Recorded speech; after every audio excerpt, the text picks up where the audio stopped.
Julie Rosenthal, welcome to Partnering Leadership. I am thrilled to have you in this conversation with me. Oh, Mahan, I'm so excited. So thanks for having me. Julie, I've gotten a chance to get to know you and see your leadership and impact in the community. First off, would love to know, Julie, whereabouts you grew up and how your upbringing impacted the kind of person you've become.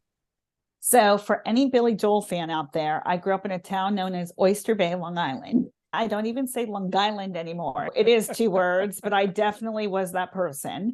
And it was such a small town. It was really lovely. Like, I didn't think it was lovely then.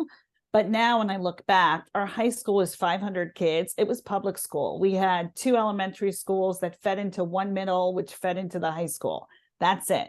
We were right on the water. Not my house. The high school was on the water. So it was just, in a way, the idyllic childhood. However, my parents did split when I was 9, and that definitely affected a lot. But I will say that you really felt the community hug very much for where I'm raising my kids now. We're out in Glen Echo, which is this little cute Bannockburn, Glen Echo. It's this little snippet of heaven. And I grew up in that way.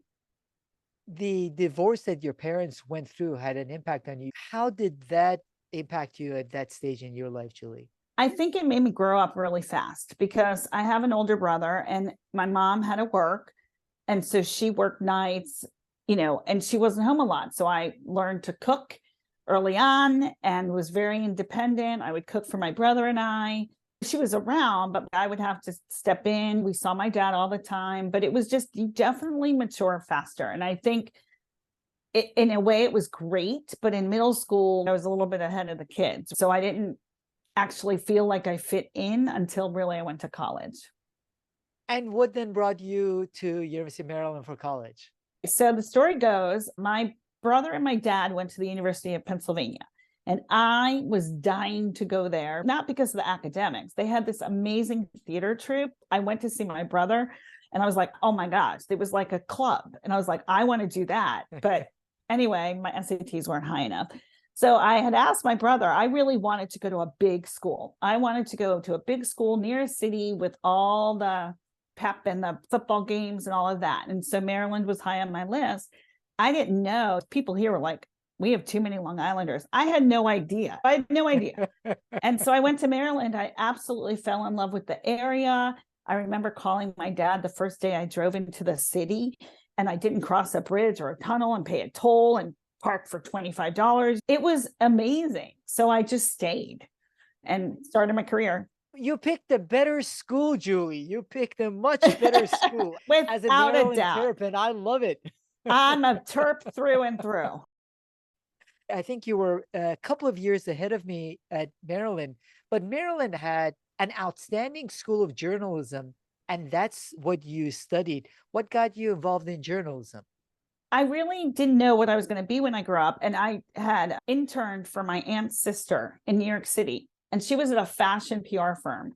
So she came home and we were at my aunt's house and she said, look what my client gave me. And it was this beautiful suit. I'm like, what do you do? She goes, PR. So swear that became my thing. And I didn't know what PR was. And then back in the day, now it's in the business school where it really belongs, but it was in the J school. And the bottom line with what I do for a living, you have to know how to write.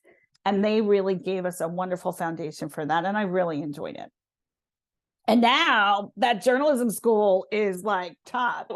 Back then, it was just this little building. Now it's the whatever school of journalism. It's a big deal. So that's my alma mater. You are the person that put it on the right. map, Julie. Absolutely, Mahan. I couldn't have said it better myself. When you mentioned you saw this family friend that had gotten a suit, was in PR, so you aspire to be in PR. Now I understand why so many young people want to be YouTubers. They see Mr. Big making lots of money. They all say, that's exactly what I want to do when I grow up. But for me, I didn't know if she made money or not. I just knew she had nice clothes. And that's all that matters. So that's how you ended up working at an ad agency. Actually, my first job out of college, I was a resident assistant on campus. And my RD boss knew someone at Catholic U. Actually, my very first job was at Catholic U as the assistant director of alumni relations. I had no idea what that was, but it was like special event planning. But the Jew at Catholic U was planning things for Monsignors. I'll never forget this. I had to plan a lunch for Monsignors. And I'm like, okay, I picked out the most amazing menu. And I give it to my boss. He goes, where's the liquor? I go, what do you mean liquor? He goes, Julie, that's all they do is drink. I'm like, what? And he said, top shelf. I go, top what? Like, I didn't know what that meant or anything like that. But it launched my career. And 5 months later, I had sent out a ton of resumes to PR firms. And I finally got picked up by one. So I had a secretary at the university, and then I became a secretary, really bad at it, but got a lot of experience and worked my way up. And I ended up at many agencies. And the best experience was at the time, it was called DB Needham, a huge agency. It was great. And so they didn't really have PR. They had one woman doing it, and they brought in me as the second PR person. And how did you then end up transitioning, Julie, from working for a PR firm to coming on the side of working for companies in PR? I got poached. It was great. So the ad agency, ad budgets are huge, and they were working with Southwestern Bell Mobile Systems at the time, which back then it was Cellular One. I'm completely dating myself now, but it's when there was 2 mobile companies in the market at all times. That I got back to the firm and I said, can I pitch? And they're like, little girl, that's so cute. Sure, you pitch. You get your $5,000 a month, you pitch. So we pitched, and they were the incumbent, and they did not get the account. And weeks later, I get a call, and it's, hi, this is Pat. Can you give me a call? And I was like 25. And I was thinking, who's fixing me up? Like, it was the weirdest call, like no company. So I call, and he goes, so we want you to do our PR. And I was like, I got the account and they didn't get the account. This is so amazing. He goes, no, we want you. I'm like, you want what? And it was a time when the ad agencies were so fun. We had like happy hour Friday, all this fun stuff. I go to the interview, and I actually had 2 interviews. And the second interview is when they put the numbers in front of you, right? And the second interview was at their network operations center, the NOC, up near Baltimore. And they were in Greenbelt, like where I went to college. I was like, oh, there's no way. I'm working for one thing. It's so boring. I'm not going to do it. I'll just play this out. And he breaks this number on a piece of paper, and he goes, so this is what we're willing to offer you. And I was like, it was $55,000. Mahan, I think I was making 20. It was like ridiculous. And I don't play poker well. And he's, but wait, there's more. There's bonuses. And I remember calling my dad, and I go, Dad, they're throwing all this money. He goes, you're in PR. He goes, you're not going to get a bonus. You have them put that in your salary. I'm like, oh, okay, sure. So I was going to be a hardcore saleswoman. And the president walked by, who also took me to lunch that very first time, and said, we'll guarantee it. If you don't make 75, we'll guarantee it. It was stupid, but what was so amazing about that job, I think it launched my entrepreneurial spirit, because they really did not have PR at all. They had a marketing guy and some marketing people, but they had no idea what they wanted. I remember they go, we don't know what we want. That's why we're hiring you. And I'm like, I'm 25. It was an amazing experience. So I built it from nothing. The corporate office was in Dallas. I had a PR boss, if you will. But we got to do, because we were in the nation's capital, we did some amazing events at the White House for Southwestern Bell. It was just amazing. I was able to sponsor all sports teams, Wolf Trap. It was just an amazing experience. And I learned so much, but I was really able to do whatever I told them we were going to do, which was nuts, but it worked out. Throughout your career, you've been willing to take those chances. I can't believe you had a chance to work on the Super Bowl when you were at Sprint PCS, but then you chose to go to Brazil instead. So what happened was, after Cell One, my boss left and took me to Sprint. So that year was the Super Bowl in Miami, and we were doing all these promotions. And my Sprint boss, so I had the market boss and the Sprint boss, called and said, hey, do you want to work abroad? I was like, what? Like, I'm doing the most fun thing right now. So it was right after that. And I had hung up on him. I'm like, no, I'm not going anywhere. I've got the Super Bowl. I'm busy. And I was like, you're stupid. You were so stupid. So I call him back. I'm like, so where are you going to send me? And I'm thinking, England, no, France. And I just went down Western Europe, Germany, no, Brazil. I was like, what? You're out of your mind. I don't speak Portuguese. No, like, how am I going to do that? The next thing, I'm on the plane, because it was the most amazing opportunity. So what was the experience like in Brazil? Brazil has gone through economic transformations, but this is Yes. before Brazil had gone through its economic Yeah, transformation. it was tough. So the whole reason why Sprint was there was to start a new long distance company because they were privatizing. So MCI was already there, and we were starting a new Brazilian telecom company in partnership with France Telecom and an English company called National Grid. So it was all these gringos creating a Brazilian company. So it was just the most amazing experience. So I was hired for 2 months to help the PR guy. And then again, like I don't speak the language, and the PR guy was American from Sprint. And then the next thing I know, I'm signing a 2-year contract, and I'm going to head up the marketing and the ads campaign for this brand new company, mainly because it was one of those, hey, Paul, can I go to that meeting? Oh, you have to go by yourself because we don't have time to meet with the ad agency. Like, it was insane. So I did these big international press conferences. I hired amazing people. It was an experience like none other, both in work and then also living in this amazing place. And yes, dangerous, but amazing place. So then why go back to a PR agency after that?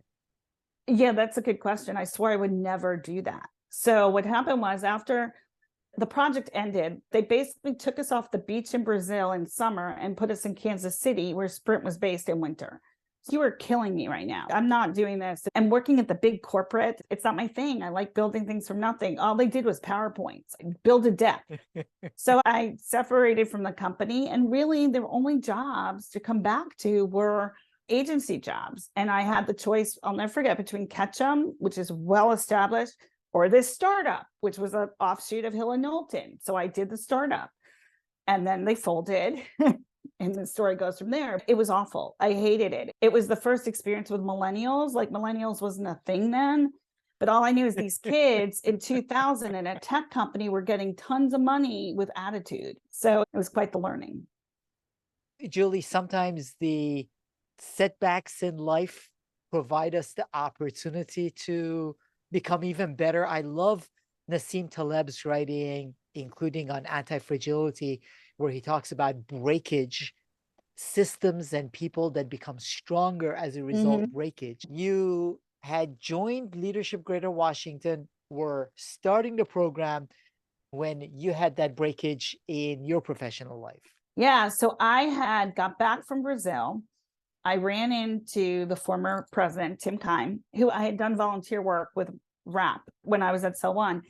I'm at Leadership Washington at the time, and you should do it. It was due in like a couple of days. So we got it done. I got in, and that was in the spring, and I got laid off soon after that. So I started LGW unemployed. And I made the decision, I'm going to just try to freelance. My dad was always really, I can't see you working for someone your whole life. He was a lawyer, and he had worked for the city of New York. And then he was like, no, I'm doing my own thing, which he did and was very successful. He goes, I see you as that. Well, I can. And it was really abusive. The agency got really abusive. So my morale was down. And I start my LGW class, which was right after 9/11. It was a very difficult time. Our retreat was postponed in September because it was 9/11 time. And I remember getting up and saying, hi, my name is Julie Rosenthal, and I'm president of JR Communications, and I'm a communications blah, blah. And no one laughed, Mahan. No one laughed. I thought for sure people would laugh. They're like, tell me more. What do you do? And that was really pivotal, because after that class, there's the no solicitation policy. I didn't solicit. I was just meeting people. It was amazing people. And at the end of the class, we had the president of Planned Parenthood, and she goes, I think I need what you do. And then I had this one, I think I need what you do. And so a company was born for real, but it was not my intent. And from there, it grew. So as you were doing that, you also got married, had a couple of kids, and went through a divorce while you're building this business. Yeah, it was a lot. And I think now I'm really able to spend time to grow my business. But at that time, it was quite the juggle, no doubt. And, you have your support system, and you have your kitchen cabinet, as we always say, that really helped get me through. And many of them are my peeps from LGW and just in the community, right? And so I felt supported. So, Julie, you have all of this going on. Why take on the challenge of becoming LGW board chair at a time when the organization wasn't financially doing very well? Being board chair, I think, is a full-time job. It really is a full-time job. So why take on the LGW board and then becoming board chair? It's a good question. It's one of those, had I known what it would be like, LGW is kissy huggy. I thought that's all I had to do is go to a lot of parties, be a cheerleader, and I'm good. Oh my goodness, did I learn? And for me, I had gotten very involved. I became student council rep, is what I always call it, the class rep. And then I kept taking on positions. So I had basically every chair position, like committee chair position, and did great things. I did great in membership and did all these things. So to me, it was a natural progression. And I was honored to have that opportunity, but seriously, had no idea what I was getting into. And you mentioned the challenge. That year was the first year they had a pretty big deficit for that organization. And I'll never forget. So I get the gavel in June at the meeting. And in July, my finance chair, I remember like sitting in front of my house on the phone with the kids in the house, and they were little. He's like, so are you sitting down? It's another 10,000 because you close the books. I was like, it's a what? It's a what? Oh my gosh, what do we do? What do we do? It really stretched me. But we did it. The board was great. We just made some tough decisions and persevered. And I basically said, this will not happen on my watch. We are not going to have a deficit. And so we're going to do everything we can preemptively to make sure that doesn't happen. And so we righted the ship. And now I'm just so proud of what that catalyst did to get the organization to where it is now. So when you reflect on that, Julie, that was a tough experience leading the board at that point. What do you see as some of the key leadership lessons that you learned in helping right the ship? What I would say, number one, is ask for help. Like, I wasn't an expert in certain things, so I reached out to people that knew more than me. I'm one person that was never ashamed to ask for help or to recognize where I'm weak to support. And the other thing I would say is to build consensus.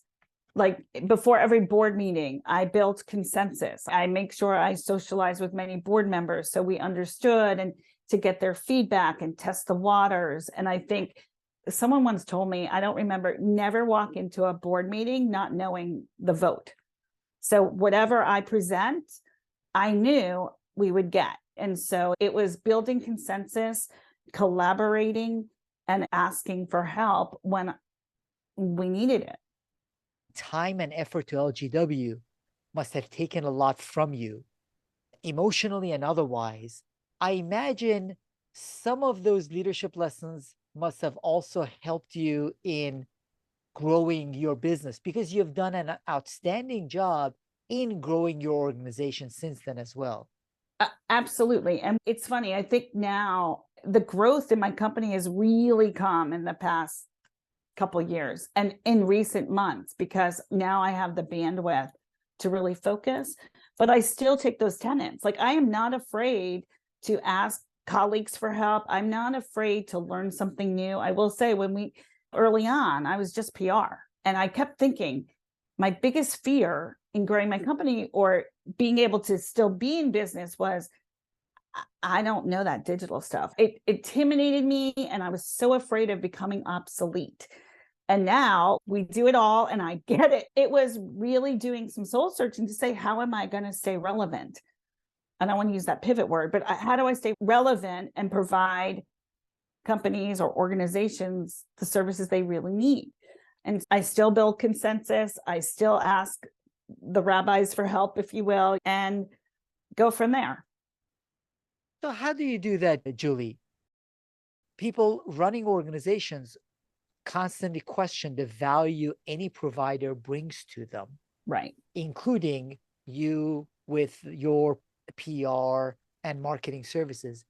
How do you bring value? What are the types of problems that you solve?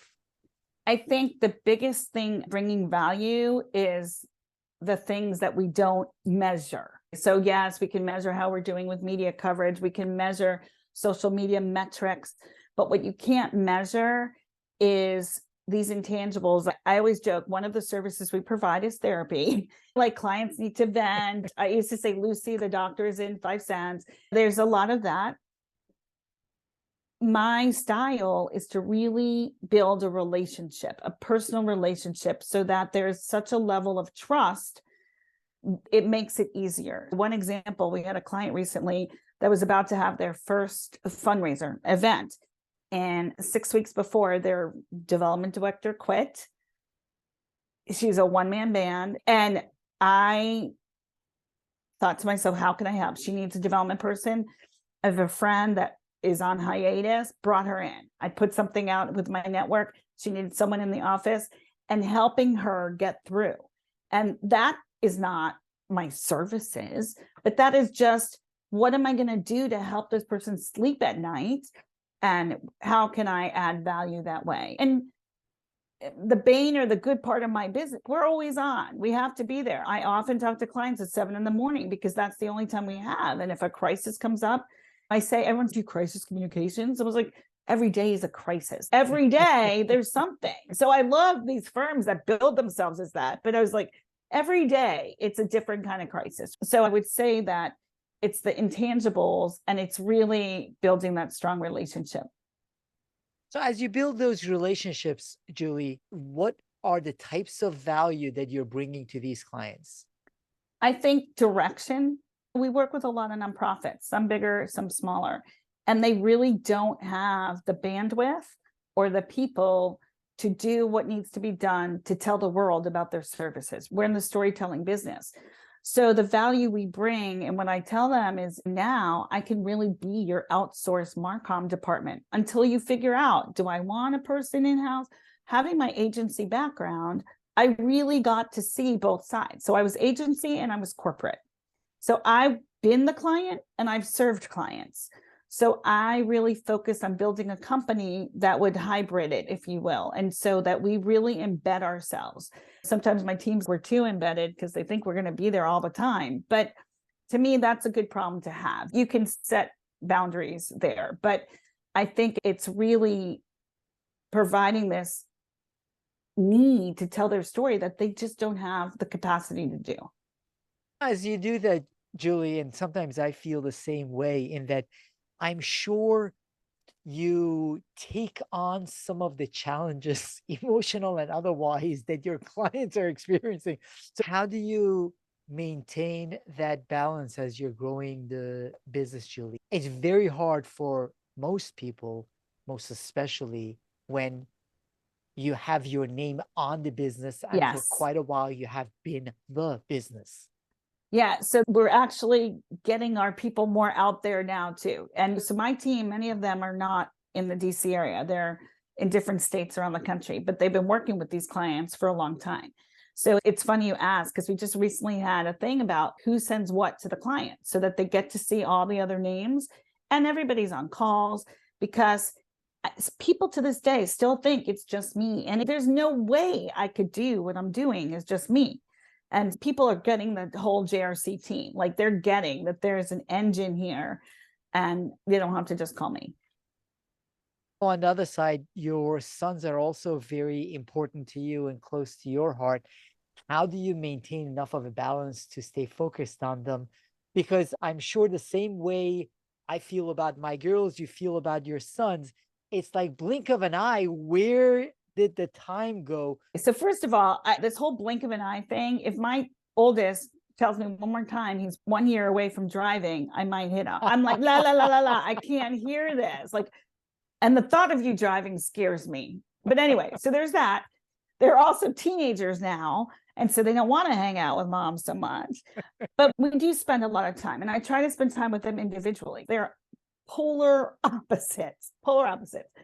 But we make sure we have a dinner or two together, and we do fun things together, activities and things like that. I've always put them first. And what's beautiful too is, because of the relationships with my clients, they get, like, just this morning, my son's having these horrible migraines. And I had to tell my client, I cannot come in person to this meeting and I'm leaving early. And she said, no problem. Like they get, I will drop for them. And we've got plenty of backup. So I think they know, I know that they know that I would do anything. And usually, except during this podcast, I have my phone right here just in case someone needs me. But I think the most important is to build the bond and the trust with your children, and the activities and spending time comes. And so you've already mentioned your father a couple of times and a significant role he played in your life. He passed away in 2017. How did that impact you? And what are the legacies and the influences from your father that you want to pass on to your sons? Oh, wow. Yeah, he was the number one. He really taught us to be assertive, transparent, which I am, and sometimes to a fault. My dad was too transparent. Like, I feel like I judge things over. He would say things that you cannot say that, right? But to not be afraid to speak your mind and also speak the truth. The one thing, my dad was a lawyer, but I think regardless of him being a lawyer, being ethical and honest is like number one. And that's what I teach the boys, and to be accountable.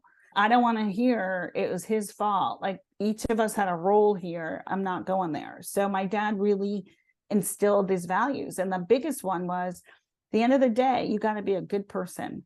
And that's your deal. Because I remember I said to him, what is Judaism? Because we weren't religious. We were observant on the holidays and things. And it's all about just being a good person. And that's what I tell the boys. Be kind, be honest, and be a good person. That's a beautiful way to carry on his legacy. Additionally, he was very supportive of you, encouraging you to start your business, grow your business that you've done. Over the years, though, you've both been in PR firms, in corporations, as an entrepreneur. Being a woman in a man's world can be hard still to this day. And it was horrific when you started out.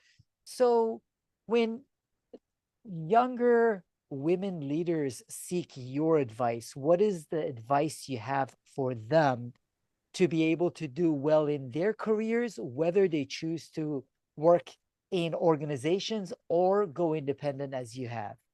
So this might be a little shallow, but it's think like a man, especially with billing, with clients and billing. I constantly talk to other women, agency owners, entrepreneurs, and we're like, oh, we gave a budget. I don't know. And if it was a guy, he would just say, this is it. And this is what you're paying me. And if you don't like it, I walk. Women don't do that. They worry about people's feelings, their clients' problems. So I would say, stick to your guns. And I can only say this now because I'm just starting to do it and 20 years in, because early on, I did not do that, but for many reasons. You have to prove your worth. You have to have a track record, and don't let others put you down. I was in the ad agency business when the guy called me little girl. Yeah, go bid on that thing. And then I went into telecom, which was all Texans where I was. It was Texans. They're like, hey, little girl, you're going to send me to TV school? Like, the disrespect was unbelievable. And back then it wasn't Me Too movement. You have to have enough confidence to just be who you are and just stick to your guns. It's interesting, Julie, even to this day, there are studies that show one of the contributors, not the only contributor, one of the contributors to women in many instances getting fewer and lower pay raises in a lot of organizations is because they demanded less. Yeah. So part of what you're saying is know your worth and act on it rather than assuming that people will find and reward your worth. Yeah, that's a very good point. When I counsel young people, they're like, they saw I did a great job, and no, they didn't. Document it. And you have to self-promote. You do. You just do. And it's not obnoxious. You can be obnoxious, but there is a way to do it where you're being factual and taking credit for what you deserve, because no one is just going to hand you anything. And you have to ask for your raises. You be proactive. You lay out your career path in that company. and you put it on the table and say, how are we going to get there? And one other contributor to the success of people is to be able to see others who have done it so they can aspire to be more like them. So you have gone out, you've done it, you're continuing to grow your business and have an impact. And that way you can inspire more women to, as you say, both do the business, promote themselves in an appropriate way, because that PR is not just for organizations, it's Right. for us individually as well.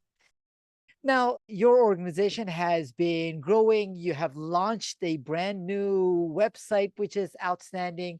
For people to find out more about you, your promotion services, PR, marketing, where can they find out more? www.jrcommunications, and that's with an S.com. No one can ever hear the S.